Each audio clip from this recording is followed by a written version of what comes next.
Por que você, Caio, é tão chato em relação ao neopentecostalismo? Bom, me perdoe se ela me acha um chato. Ela deve me achar um chato porque ela não enxerga o neopentecostalismo com as categorias históricas que eu enxergo, né? Eu estou na estrada há muitos anos, exposto à estrada em todos os níveis que ela não pode nem conceber, de ponta a ponta, de um lado ao outro do espectro dessa viagem há muitos anos. E, além disso, a história da igreja, nesses 2000 anos para trás de mim, me é familiar. É mais familiar do que a história da minha família. Você entendeu? Eu não caí de paraquedas aqui. Como a maioria do pessoal aí pensa que tudo começou outro dia, assim, naquele oba-oba e tal. Não, eu sou um ente histórico. A minha cabeça pensa com categorias históricas. A minha linha do tempo é nítida e viva. Tudo divididinho na minha cabeça. Eu olho para trás e eu vejo um de diretórios e subdiretórios. Respondendo especificamente a pergunta dela, é porque nada foi mais corruptor para o movimento chamado protestante, que começou com Martinho Lutero no século XVI e com os demais reformadores. Nada foi mais corruptor do que o neopentecostalismo, que é uma derivação do pentecostalismo. O pentecostalismo foi altamente corruptor quando ele instituiu a existencialidade da experiência subjetiva de visões, revelações e profecias como uma coisa que na prática estava em pé de igualdade com a revelação de Deus nas Escrituras. Essa foi a tragédia do pentecostalismo. Foi, na prática, ter feito aquilo que os católicos fizeram com a tradição paralela. Os protestantes fizeram com institutas de Calvino, com doutrinas dogmáticas e sistematizadas dos reformadores, mas ainda aí eram pessoas com uma certa sobriedade e que tentavam vincular as suas elucubrações à Escritura. Mas o pentecostalismo veio e criou uma outra dimensão intangível, impossível de você lidar e discutir, e que carregou uma relatividade total, um poder de relativização para o absoluto da revelação de Deus na Escritura. Em Cristo, em primeiro lugar, e na Escritura como revelação proposicional de apoio histórico apontando para Jesus. Isso foi feito pelo pentecostalismo. Dando um exemplo. No passado, quantas vezes eu tive que lidar com isso? Mas antes de eu existir já era assim. Depois que eu comecei a acompanhar, eu lidei com milhares e milhares de situações. Você chegava para uma pessoa, por exemplo, na década de 60, na década de 70, quando o pentecostalismo estava em auge, e os movimentos renovados de espiritualidades revelacionistas, subjetivistas, com as renovações espirituais, com aquela multidão de visões, revelações, profecias e dons de revelação para todos os lados, você chegava para alguém e que lhe dizia algo estapafúrdio, dizendo, porque uma irmã viu um anjo do Senhor que mandou que eu fizesse isto, isto e aquilo. E você abrisse a Escritura e dissesse para ela, olha, mas a palavra ensina diferente, ela iria dizer, não, mas a palavra é uma revelação assim geral.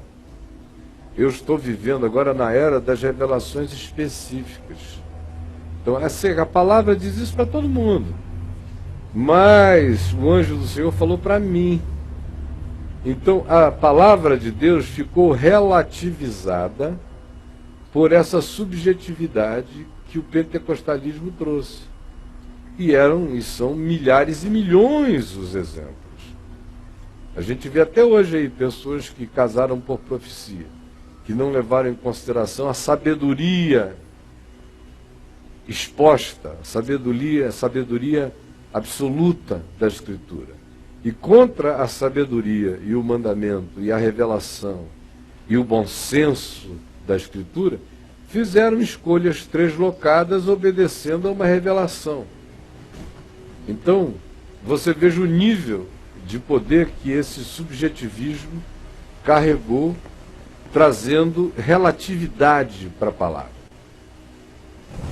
O neopentecostalismo pegou isso aí e levou para perspectivas extremas, porque conquanto o neopentecostalismo não seja revelacionista como é o movimento pentecostalista, de profetas, profetisas, visões, revelações e palavra de Deus paralela, palavra de Deus que corre não necessariamente fundada na Escritura, mas frequentemente até contra ela, sem que as pessoas percebam. E como isso tudo sendo autenticado, dizendo, não, Deus falou. E com muito choro, com revelação de interioridade, me disse o que eu estava fazendo hoje cedo de manhã em casa. Então tudo mais que falou tem que ser verdade, ainda que o que se tenha dito seja contrário à palavra. O neopentecostalismo não ficou revelacionista como o pentecostalismo. O neopentecostalismo partiu, foi da subjetividade, do enfraquecimento da Escritura, e começou com a história da fé rema, que é uma fé que tem a ver com o momento existencial da minha convicção. Aí que deflagra o processo das determinações. Eu determino, eu digo, aí a fé passa a ser uma coisa a ser usada, a fé vira uma mecânica, um instrumento. Use a fé. Você não vê essas expressões o tempo todo? Use. Tudo começa a se voltar para o homem é o centro de todas as coisas. E você encurrala Deus, põe Deus contra a sua própria reputação de Deus, pela sua determinação de fé, não importa em que direção seja.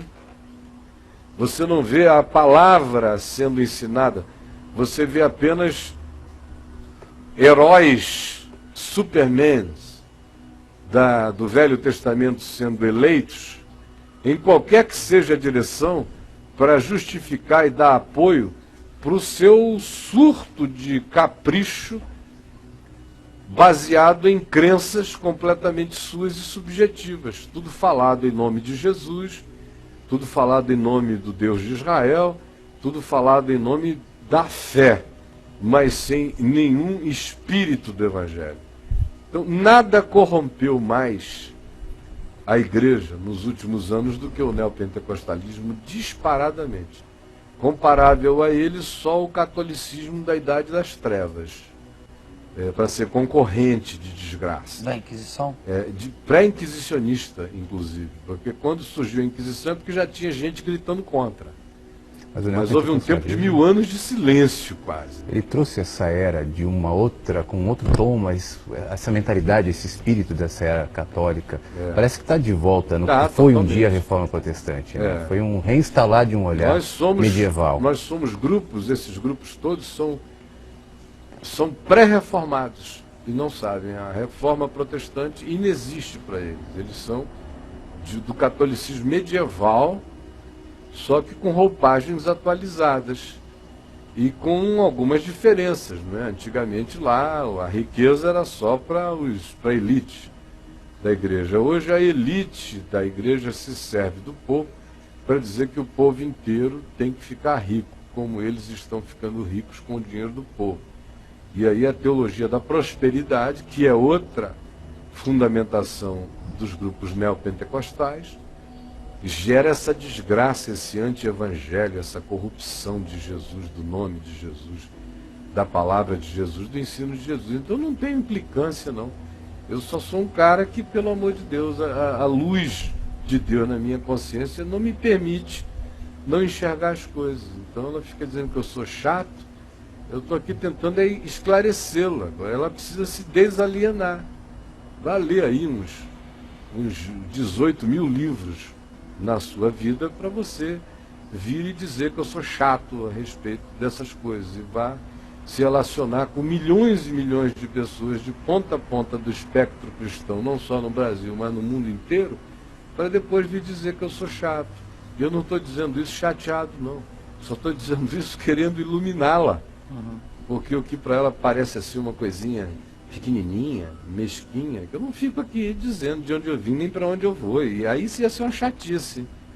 Mas eu espero que as pessoas saibam, dê uma gulgada, vá pesquisar um pouquinho sobre a minha vida e a minha história, que você vai ver que eu não sou um indivíduo com história de chatice. Mas, por outro lado, eu sou uma pessoa completamente clara no que diz respeito a que aquilo que não é evangelho não tem parte comigo.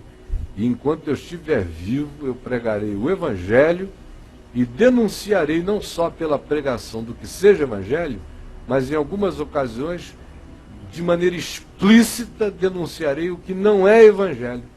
E que pessoas só conseguem entender que não o seja quando, com toda clareza de destemor, alguém ou alguns têm coragem de botar a cara para fora e serem minimamente receberem um beijo desse. Porque me chamar de chato é um beijo. O que o pessoal me chama por aí é de Beelzebub, de anticristo, de um monte de coisa, mas eu não estou nem aí. A minha consciência é cativa de Jesus, é cativa do Evangelho.